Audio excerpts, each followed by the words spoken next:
Baik, Alhamdulillah tuan-tuan, kita bertemu kembali tuan-tuan dan puan-puan, penutup bagi surah An-Nas. Tuan-tuan, rumusan sedikit bagi surah An-Nas. Yang pertama, kita ini lemah. Manusia tuan-tuan, kita ni sentiasa lemah. Kita ni manusia yang lemah, selalu buat dosa, senang tergoda, senang terlalai, senang terpesong, senang kita ni kejap tergelincir tuan-tuan. Iman kita kadang-kadang tebal, kadang-kadang nipis. Biasanya nipis daripada tebal. Tebal tu jarang tuan-tuan. Tetapi kalau dalam bulan Ramadan ini tuan-tuan dan puan-puan, insya-Allah bulan Ramadan ini bulan yang mana iman seseorang tu biasanya upgrade tuan-puan.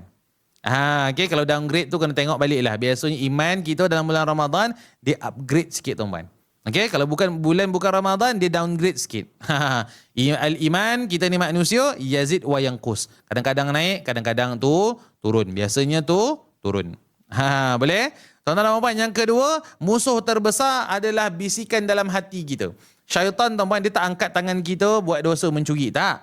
Syaitan dia letak dalam hati kita supaya kita ni buatlah jahat.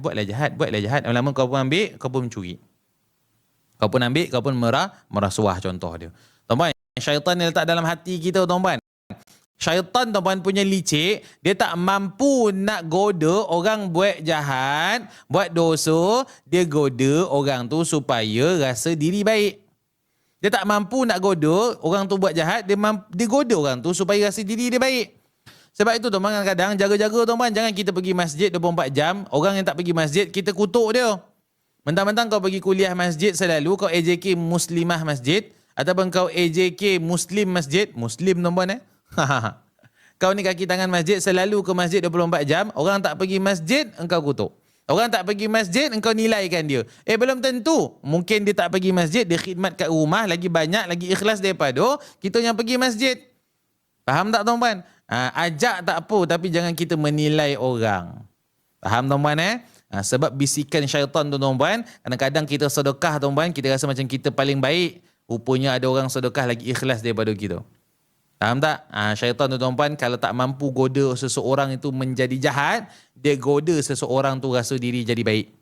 Itu pun godaan syaitan tuan-puan. Jadi macam mana? Amalkan surah An-Nas, insya-Allah. Yang ketiga terakhir, pelindung terbaik bagi kita adalah kembali kepada Allah Subhanahu wa taala. Letakkan pergantungan 100% kepada Allah. Usaha daripada kita, lepas tu bergantung 100% kepada Allah Azza wa Jal.